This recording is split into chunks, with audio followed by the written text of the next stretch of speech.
नमस्कार दोस्तों, आज हम बात करेंगे एक ऐसे ग्लोबल क्राइसिस की जो हिस्ट्री का सबसे बड़ा डिस्रप्शन बन सकता है और समझेंगे कि इसका इंडिया की इकोनॉमी, पेट्रोल प्राइसेस और आपके डेली लाइफ पर क्या इम्पैक्ट होगा।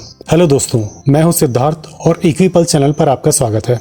यूएस ईरान वॉर के बाद सिचुएशन बहुत ही सीरियस हो चुकी है। एक रिपोर्ट के अनुसार मार्च में जो ऑयल आ रहा था वो पुराने शिपमेंट की वजह से था, लेकिन अप्रैल में सप्लाई और गिरने वाली है। अप्रैल में तेल की कीमत मार्च की तुलना में दुगनी होगी। इसके अलावा एलएनजी की कमी भी होगी।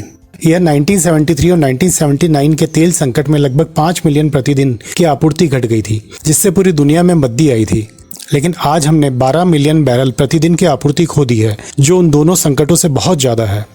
इसके अलावा पेट्रोकेमिकल्स, फर्टिलाइजर, सल्फर जैसे महत्वपूर्ण प्रोडक्ट्स की आपूर्ति भी प्रभावित हो रही है, जो वैश्विक सप्लाई चेन के लिए बहुत जरूरी है। और इन सभी की वजह है स्ट्रेट ऑफ हॉर्मुज, जहां से दुनिया का मेजर ऑयल सप्लाई गुजरता है।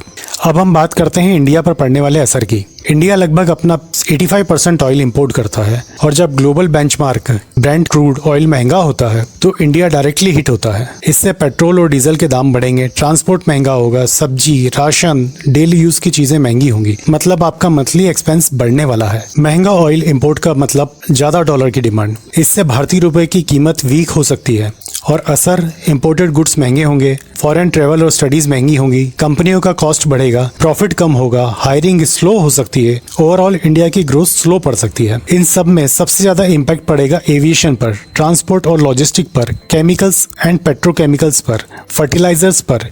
ये सेक्टर्स डायरेक्टली कॉस्ट को बढ़ावा देंगे। इसका असर एग्रीकल्चर पर भी होगा। डीजल महंगा मतलब फार्मिंग कॉस्ट बढ़ेगी, फर्टिलाइजर्स महंगा मतलब कॉस्ट प्रोडक्शन बढ़ेगी। कुल मिलाकर देखा जाए तो इसका सीधा सा मतलब है फूड इन्फ्लेशन। अगर सिचुएशन और बिगड़ती है तो fuel shortage, power cut, energy rationing, ये सब एक रियल सिचुएशन बन सकता है। International energy agency already emergency oil reserve release कर रहा है, लेकिन एक्सपर्ट कहते हैं यह सिर्फ एक टेम्पररी रिलीफ है, परमानेंट सॉल्यूशन नहीं। रियल सॉल्यूशन है स्ट्रेट ऑफ हॉर्मुज का रीओपन होना। यह सिर्फ एक ग्लोबल क्राइसिस नहीं है, यह डायरेक्टली आपकी डेली लाइफ को इम्पैक्ट करेगा।